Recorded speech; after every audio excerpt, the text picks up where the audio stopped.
Hi everyone, welcome back to my channel.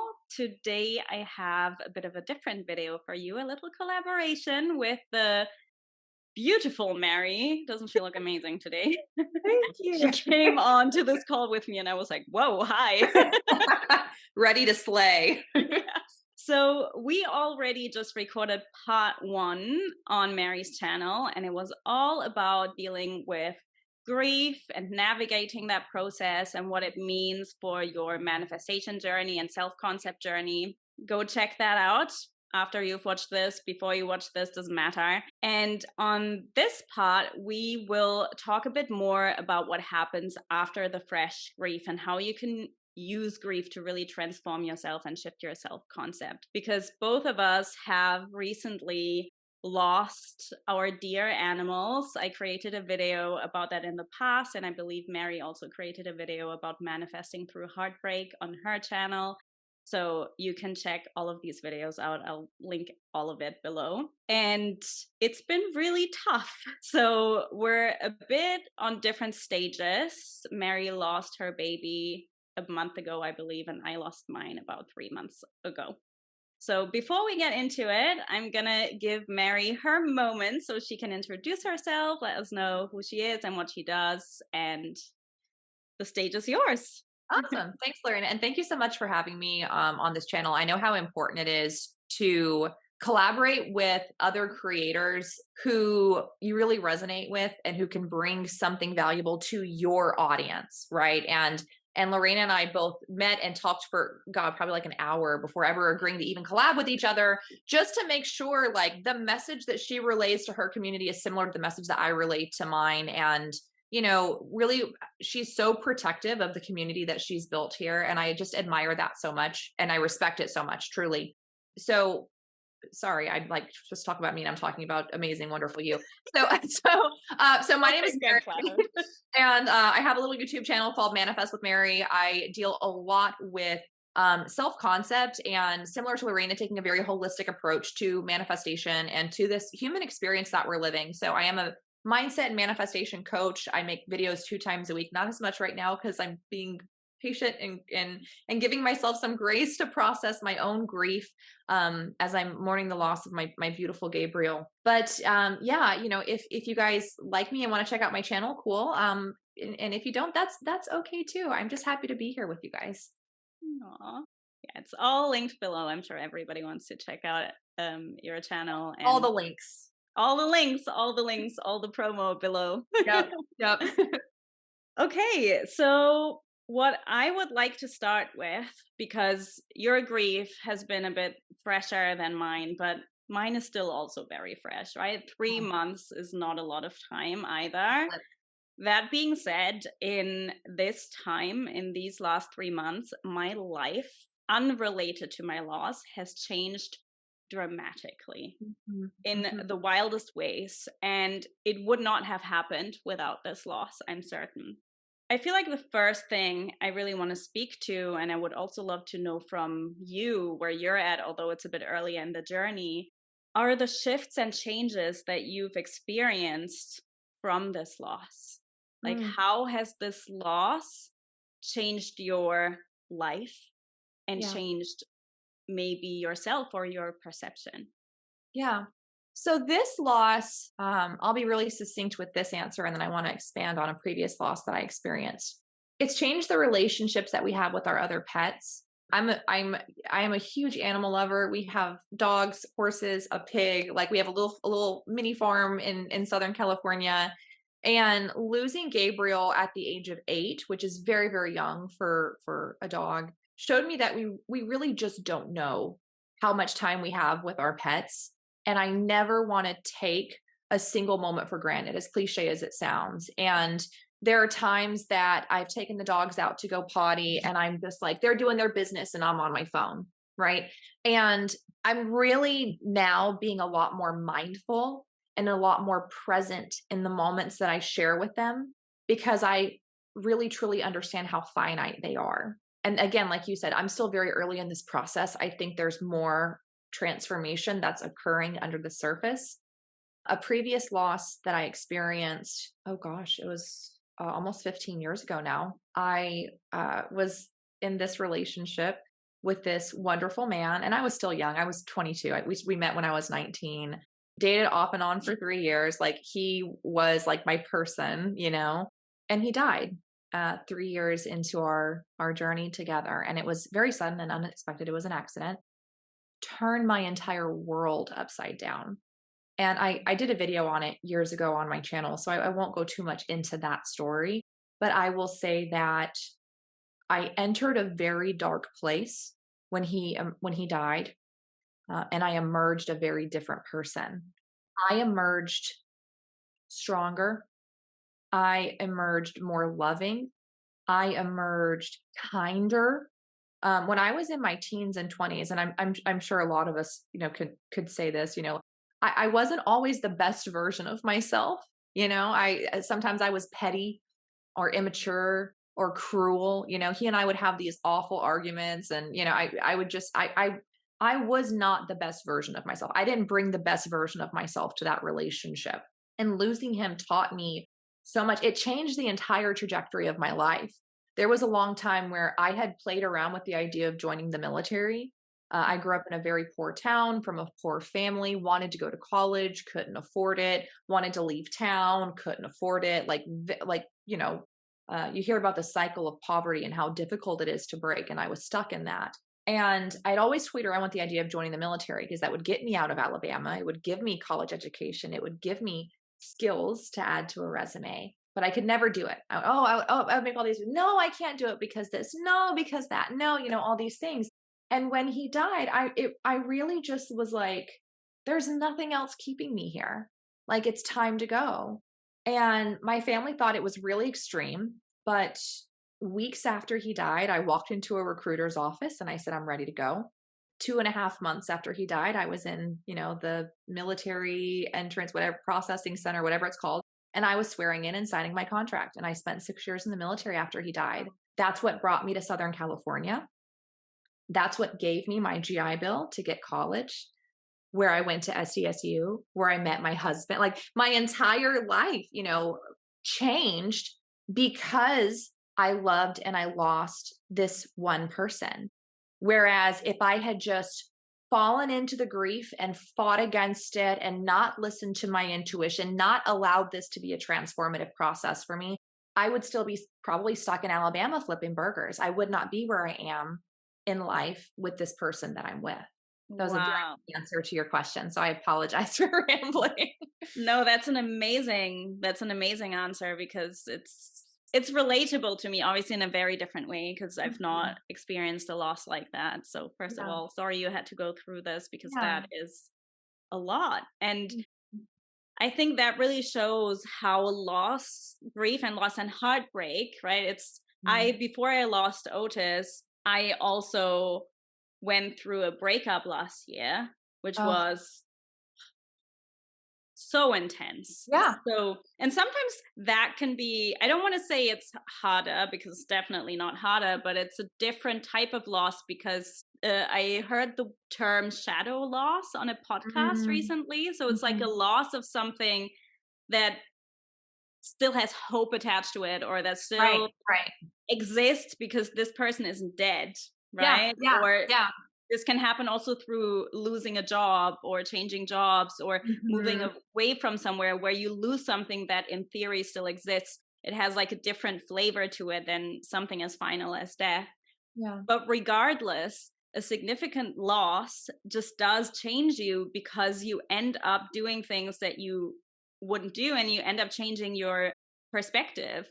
yeah. What you said about creating these changes in your life after this loss, I'm doing something similar now. I've always wanted, obviously, with the work I do here, I can live anywhere. Yep. I can go wherever I want to go. Yet I always stayed here because I always had to take care of my cat. I Yeah, wouldn't I wouldn't go anywhere because even if I were to leave just a few days, I would be like, oh, but what if gets sick and then yep, the other person, the cat sitter, has to watch him and take him to the vet, and I didn't want to do that. I didn't want to leave him. yeah. Well, now I booked not a trip. I'm going to move away for just a month and just, I'm doing a training here and there, and I'm just going away here and there.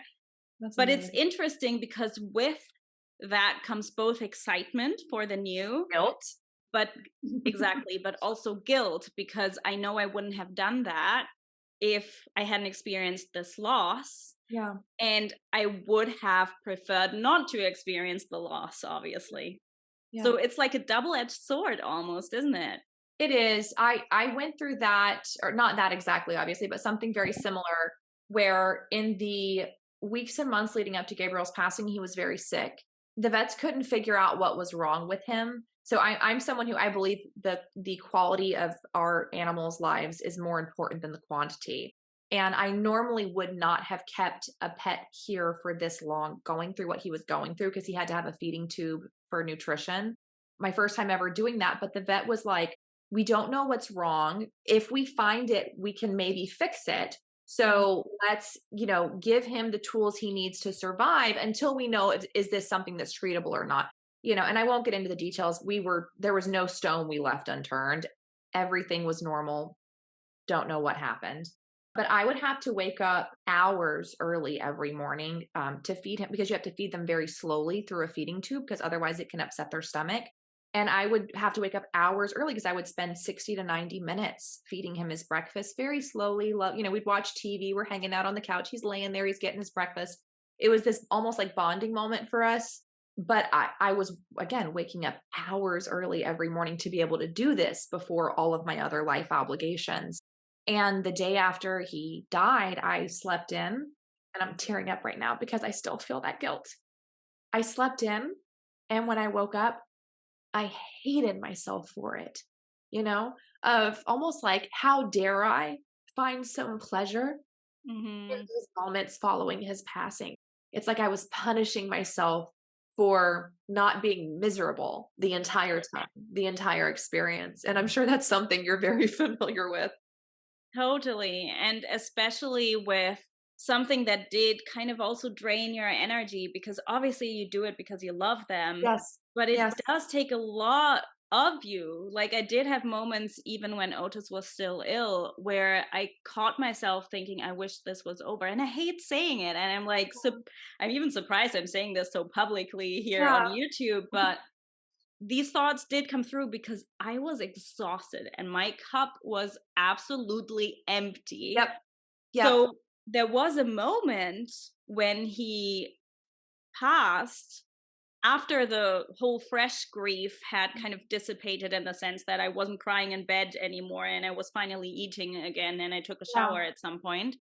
I felt like relief, Mhm. and I felt relief at the fact that I didn't have to worry anymore. Yeah. Yes. Because I Yes. was constantly worried. I was constantly like, "Oh, what's gonna happen next?" Worried about the future. What do I need to do? But, I learned obviously over time to give myself grace and I think this touches on something important, and we obviously spoke a little bit in part 1 on your channel about how to process these emotions that come with grief and how to navigate that. I think it's also important to add on here that all of these emotions can coexist. Yes. Similar to what we said earlier, I believe it was on your channel, that grief is a reflection of love. You Mhm. know, guilt is the same. You Yep. feel guilty because you feel something pleasurable. You feel a Yes. positive emotion. When you laugh, when you feel joy because something reminds you of him, you also feel sadness at the same time. So all of these things are so enmeshed and they Mm. coexist. It's a curse and it's also a blessing at the same time. Yeah. When Otis was initially diagnosed, and it was also similar to you, a very long process. You Mhm. mentioned gratitude earlier, that you are now appreciating your time with your dogs in a different way Yeah. because you experienced this loss. And I had something very similar when Otis first fell sick, because he fell sick very suddenly and I almost lost him then and there, and then he recovered. Once the initial shock was over, I really cherished every moment, which I hadn't been as grateful for previously. Like, I'd not been as consciously grateful for that. And I think this is something that happens a lot, that we sometimes need a shock to the system Yes. to find some appreciation. we can even see this with, what happened a few years ago in 2020. Everything was Yes. taken away. Suddenly we couldn't go to a coffee shop anymore, or we couldn't just go and meet our friends. And Mhm. suddenly these things that were so normal for us, we got really, really grateful once we had them back. Yes. Yeah. It's funny that you mentioned that because you just gave me this epiphany that I've fallen back into a state of complacency with life Mhm. where, so I'm one of those people who I don't want to say like, yay, I was happy during the lockdowns because there was a lot of sadness and trauma. There was a lot that was happening to us as a society. But I'm an introvert, which always shocks people because I love connecting with people. But I'm like, let's connect and have this deep, amazing, wonderful conversation, and then no one talk to me for the rest of the day. Like that's how I exist. So 2020 it was a year of deep self-reflection and growth for me, but there was a certain point where I missed, even in Southern California, you weren't even allowed to go on the beaches for a period of time. They shut down all the beaches. And I'm like, it's outside. I can't go outside. And now I can go to the beaches. I can go hiking. I can, go see a movie. And you just gave me this epiphany. And thank you for this, that I've fallen back into a place of complacency. Like I said earlier, where I'm walking through life and I'm on my phone, or I'm Mhm. thinking about the next thing I have to do, or I'm worrying and wondering and all these things. And I'm living in my head and I'm not as mindful and grateful of just life now. Like, yes, I'm feeling more connected to my dogs at home, but then when I leave the house, I'm back to being on autopilot. Yeah. And that's not even what this video is about, but thank you for just giving me that epiphany because I needed that shock to the system, so to speak. So thank you for that. I love that. And you know what? You say it's off topic, but actually it plays into a change that I wanted to address that I noticed in me, or a lesson rather, because over this time, now that like the fresh grief has dissipated, and I say this in quotation marks because we spoke about this early on your channel, it does come in waves. I cry all of the time Yeah. and I have my moments all of the time. The space in between just gets a little longer. Yeah.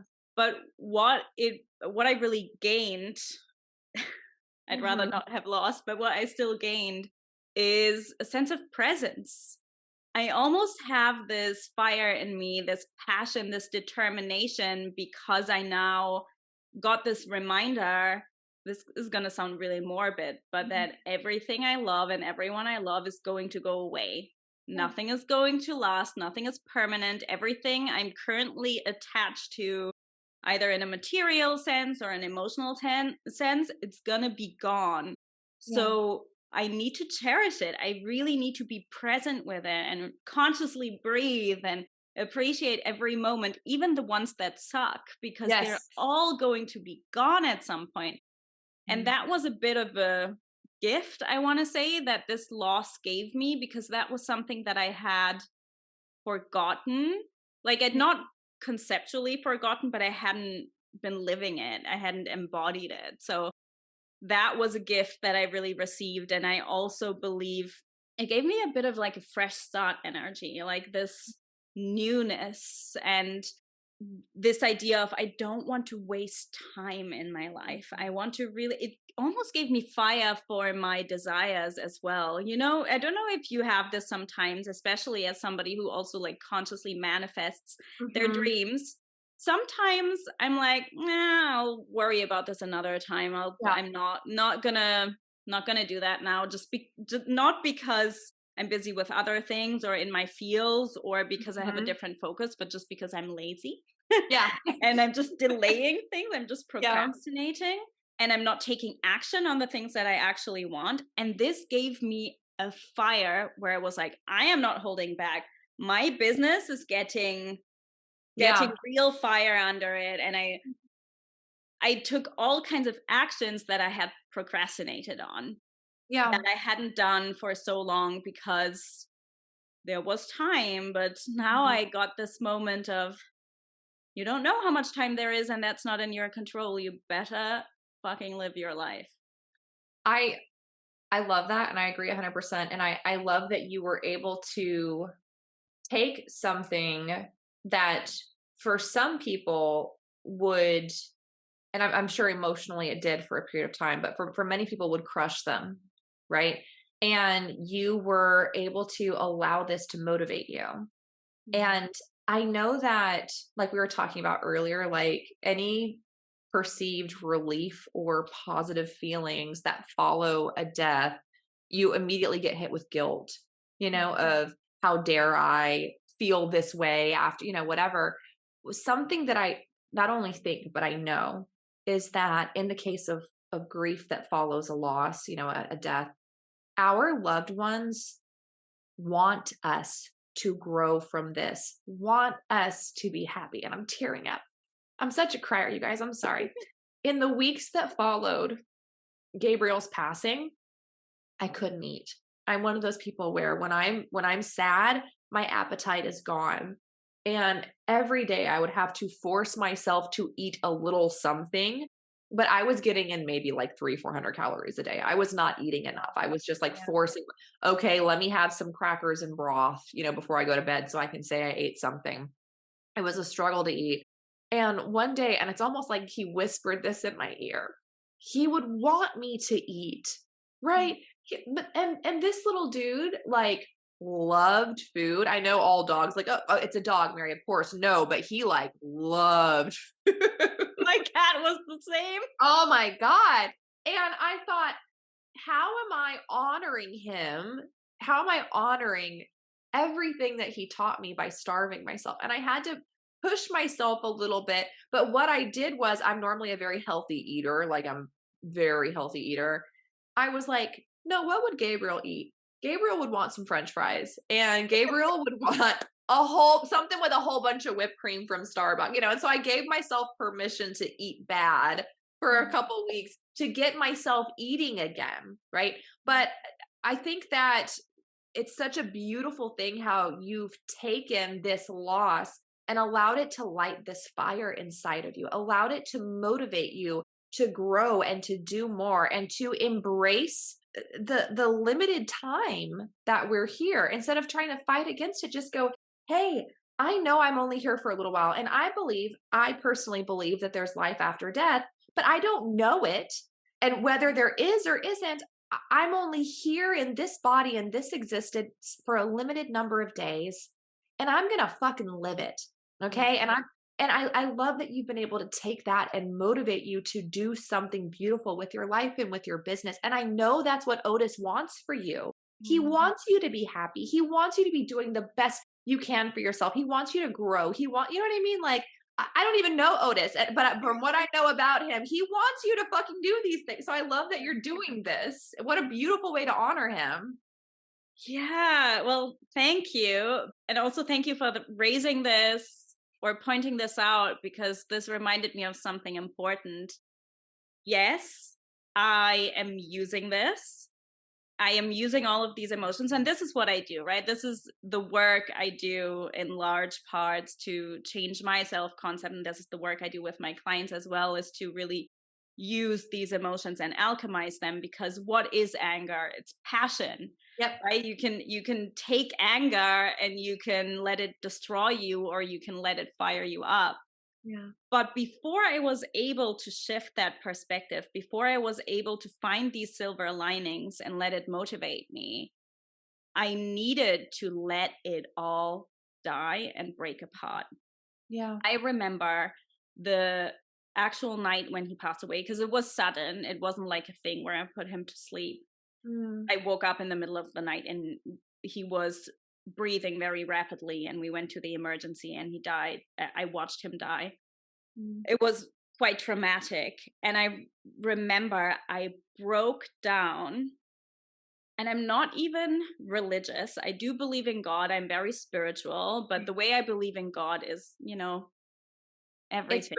it's your own relationship with It's God. my own relationship with the divine. But in that moment, I remember I broke down and I was so angry and I cursed God. And Yeah. I went on this whole thing where I completely, for I think 2 or 3 weeks, I completely lost my faith in everything. I lost my faith in the universe. I lost my faith in life. I lost my faith in everything. I really let it crush me. Yeah. But I allowed that to happen. I knew in that moment I needed to be in that space, and I needed to allow myself to not trust the process. I needed to allow myself to just be with what is right now. I needed to allow myself to be angry and to not think about the future and to not think about how this can serve me and what gifts can come out of this. Because yes, these silver linings are there and they will happen, and there will be some nuggets that come Yeah. out of Yeah. this. There will be something that comes out of this that transforms you, because grief is going to transform you. Loss is going to transform you because of the love that you gave into that, or to that person, or to that animal, or to that thing. But also, it sucks. Yeah. And we don't always need to, especially not immediately, find the gift in something. Yeah. You don't need to be grateful for your trauma. Nope. Let's put it like No. that. You don't have to be grateful for it. You are dealt these cards, and yeah, we need to do something with it, and we need to live life with it. And there's no point. There is a point in feeling it. There's not a point in wallowing it in it and letting it bring you down constantly and letting it define you and letting it ruin your future. There is no point in that. You do want to heal, you do want to transmute it, but you don't need to be grateful for it. You can Exactly. accept it sucks. This goes back to what we were talking about earlier, which was mindfulness and being present. And it's easy to allow ourselves to be present in life's beautiful moments. When I'm hiking and the air is crisp and I'm on top of a mountain and I see this beautiful, it's easy to be present in those moments. You must also allow yourself to be present in the moments that suck. When I'm down there in the mud and I'm cursing God in your case, or in my case, begging him to bring back my baby, begging him for this to be a nightmare. And I wake up and he's still here, right? It's easy to be mindful and present when life is going well, when all the things that we want are here and it's beautiful and it's puppy and it's rainbows, right? But when things aren't going the way we wished they would, we still must be mindful and present, because you can't avoid those feelings. They're going to catch up with you. The Yeah. only way to go through this process is to go through it. You can't go around it. You can't avoid it. The longer you try, the worse it's going to be. You have to just feel it. I apologize if you hear my dog snoring. My little foster dog, we started fostering a new dog yesterday, and he's peacefully sleeping in the bed beside me, and it must be a good sleep because he's snoring now. So I apologize.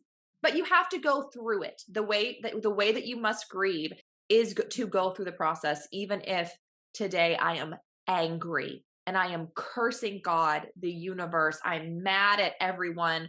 Or in my case, I'm like, okay, God, I've been really good lately. So how about this just be a nightmare and you give it back and I wake up and everything, I know you can do it. So grief is something that you have to just go through. The only way out is to go through it, I guess is what I'm trying to say. Yeah, that's so right. Or as they say, the only way to get out of hell is to keep walking straight through it.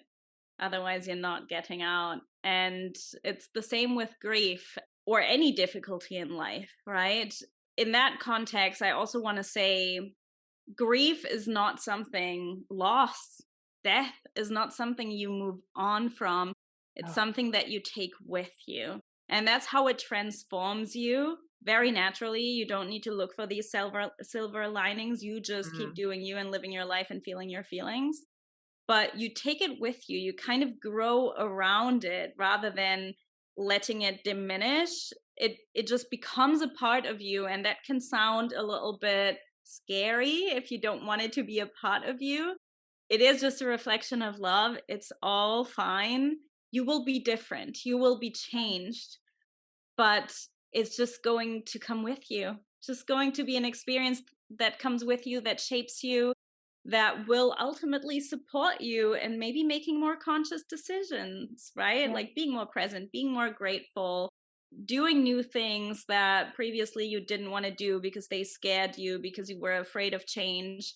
All of that stuff that happens when grief becomes a part of you and when you transform through it. Something that I've said for many years now is that in the beginning, when the loss is fresh, grief is something that you carry. And Mhm. it's this heavy, heavy burden that you carry. And over time, it changes into something that you no longer carry and someone that you walk with.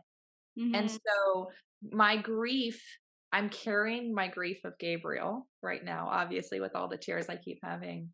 My beloved, boyfriend, off and on. It was a weird situationship at time. The guy that I dated for 3 years, I was 22 and I'm 30. He died 15 years ago. Math is hard. So he died 15 years ago. The first few years after he died, every birthday, every anniversary of his death, anything would send me into a spiral. Right. And now, 15 years later, I notice his birthday. Like he would have turned 40 last December. And I thought, gosh, what would he look like? And would we be together now or would we have drifted apart? I wonder if we would have had kids, or I wonder if he would have had kids with someone else. I wonder what his kids would have been like. And I have these thoughts now. So the grief is still present. It's not like I don't think about him or don't miss him, but it's different now. It's more of a curiosity. A And thing.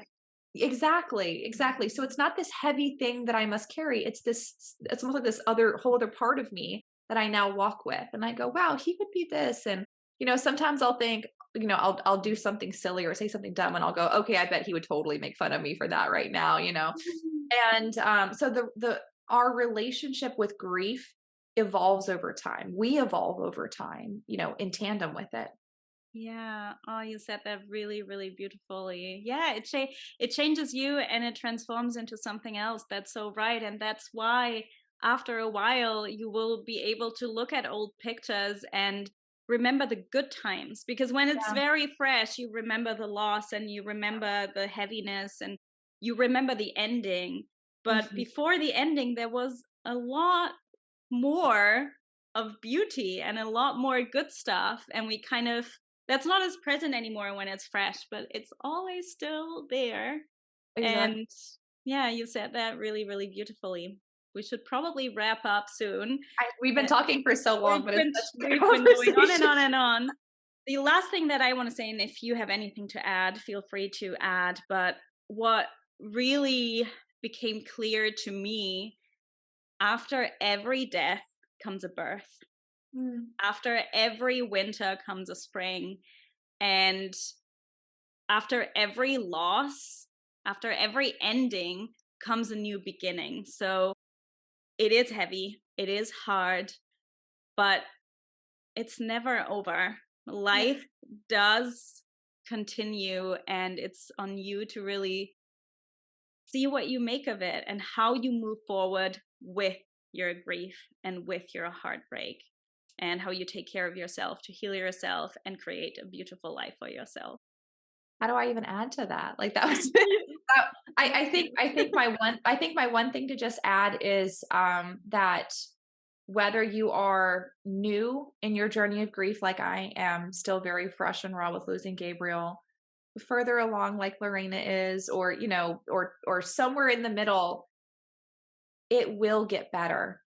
I Yeah. know in the immediate days and weeks after Gabriel passed, I was in a very dark place.